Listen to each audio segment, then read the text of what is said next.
बिस्मिल्लाहिर्रहमानिर्रहीम। व्यूवर्स, आप देख रहे हैं न्यूज़ टू यू। और आज समझ ये नहीं आती कि कहानी का आगाज़ कहाँ से करें। चलें, जिस तरह हमें बताई गई वो आपके साथ शेयर कर लेते हैं, क्योंकि बहुत सी चीज़ें जब इस तरह के हालात से इंसान गुज़रता है तो फिर सोचो विचार में पड़ जाता है। जी, मुंतज़र हैं कि भाई से मुलाकात हो, बहनें भी मुंतज़र हैं और अहलिया भी मुंतज़र है। लेकिन मंजर ये है कि जेलर का कमरा है, ऑफिस है, बहनें इकट्ठी बैठी हैं और बेगम साहबा अलग बैठी हैं। तीनों में कोई गुफ्तो शुनीद भी नहीं हो रही, डिस्कशन भी नहीं हो रही। मुंतज़र हैं कि भाई का दीदार हो।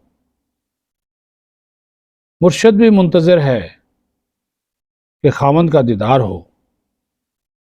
थोड़ी देर में दरवाज़ा खुलता है और एक तकरीबन कोई 6 फुट का, 75 साल से ज़ायद उम्र का बुजुर्ग एक सिपाही के साथ कमरे में दाखिल होता है।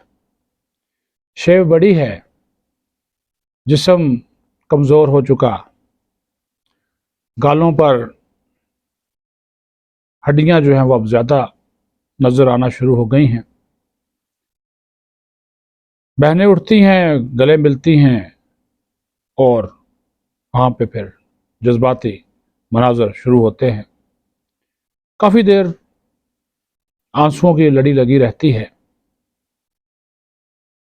भाई की आंखों में भी आंसू आते हैं, लेकिन वो कोशिश करते हैं कि इन आंसुओं को अपनी बहनों पे ज़ाहिर ना करें। लेकिन देखने वाले कहते हैं कि आंसू रुक नहीं सके। सामने बेगम भी खड़ी है, लेकिन नज़रें उन्होंने झुकाई हुई हैं। और जैसे बहनें भाई से अलग होती हैं तो बेगम उनके पास आती है, बल्कि वो बेगम के पास जाते हैं और उनका हाल अहवाल दरियाफ़त करते हैं। दोनों में कुछ बातें होती हैं। जेलर भी मौजूद होता है। बहनों से कहा जाता है कि परेशान न हूँ, मुझे पता है कि ये मुझे लंबे अरसे के लिए जेल में डालने का प्रोग्राम बना चुके हैं। मैं तो इन सब से बात करने के लिए तैयार था, लेकिन कि क्या करें, ये मुझसे बात ही नहीं करते, तो फिर मैं बात किससे करूं।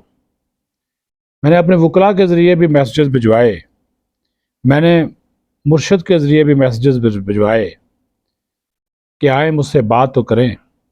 मेरे अवाम मेरे साथ हैं, लोग मेरे साथ हैं, वो मेरी एक कॉल पे आज भी बाहर निकलने को तैयार हैं। अगर आप मुझसे बात नहीं करेंगे तो फिर मुझे आप बेशक जितने साल मर्जी जेल में डाले रखें, वोट मेरा ही रहेगा।